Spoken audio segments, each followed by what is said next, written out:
କଣ କରୁଥିଲ? ଲୁଗା ଭାଙ୍ଗୁଛି ଆଉ କଣ କରିବି। ଆଉ ଇନ୍ଦିରା ଆବାସ ପକେଇଲୁନି? ତ ଘରକୁ ପାଣି ଗଳୁଛି କେମିତି? ହଁ ଲୋ ପକେଇଥାନ୍ତି। ଆଉ ଗାଁ ଲୋକ କହିଲେ ତୋର ଘର ଅଛି ତତେ କାଟିଦେବେ ତୋର। ହେଲୋ ନାନୀ ମୁଁ ତ ପକେଇ ନଥିଲି ଆସିଛି। ମୋର ଜଣେ କହିଲା ଆଉ ମତେ 2000 କି 5000 ଟଙ୍କା ଦେଲେ ମୁଁ କରିଦେବି। ମୁଁ ରାଜି ହେଇଛି। ତୁ ଯଦି କାହାକୁ କହିଥାନ୍ତୁ ସିନା। ମୁଁ ବା 10,000 କହୁଛି ସେ ରାଜି ହଉନି।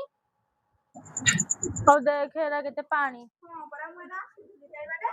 ମୁଁ କହିଲି କି ଇନ୍ଦିରା ଆବାସଟା ଆଉ ପକେଇଲା। ଦେଖୁନୁ ଏରା କେତେ ପାଣି। ଆଉ ମୋ ସରପଞ୍ଚ ପରା ମୋ ନିଜ ଭଣଜା, ସିଏ ଯଦି କହିଦବନି ଆଉ କାହାକୁ କହିବି ମୁଁ। ଯା ପକେଇକି ଆସେ। ଦେଖୁନୁ ଘର ପଲସ୍ତ ଛାଡି ସାରିଲାଣି। ଆମ ନିଜ ଭଣଜାକୁ କହି କହି ଥକି ସାରିଲେଣି। ସେ ନିଜ ସରପଞ୍ଚ ହେଇକି କରିଦଉନି ଆମକୁ କଣ କହିବି। ଆଲୋ ନାନୀ ଆ ଦେଖିବୁ ଏରା ଏତିକି କଣ ଆହୁରି ଅଛି ଆ ଦେଖିବୁ ଆ କେତେ ପାଣି ଗଳୁଛି। ଦେଖ ନାନୀ ଉପରୁ କେତେ ପାଣି ପଡୁଛି। ହଁ ଲୋ। ଦେଖ ନାନୀ ଘର ଯାକ ପୁରା ପାଣି। ଦେଖୁନୁ ଏଇଟା କେତେ ତାକୁ ଦେଇଛି ମୁଁ ତଥାପି ଆହୁରି ପାଣି ଗଳୁଛି। ଏତେ ପାଣି ଗଳୁଛି କେମିତି ପିଲା ଛୁଆ ଧରିକି ଅଛୁ ତୁ? ବେଲା ତାଟିଆ ବସେଇଛି ଆଉ କଣ କରିବି, ଏମିତି ରହିବାକୁ ପଡୁଛି ଆଉ।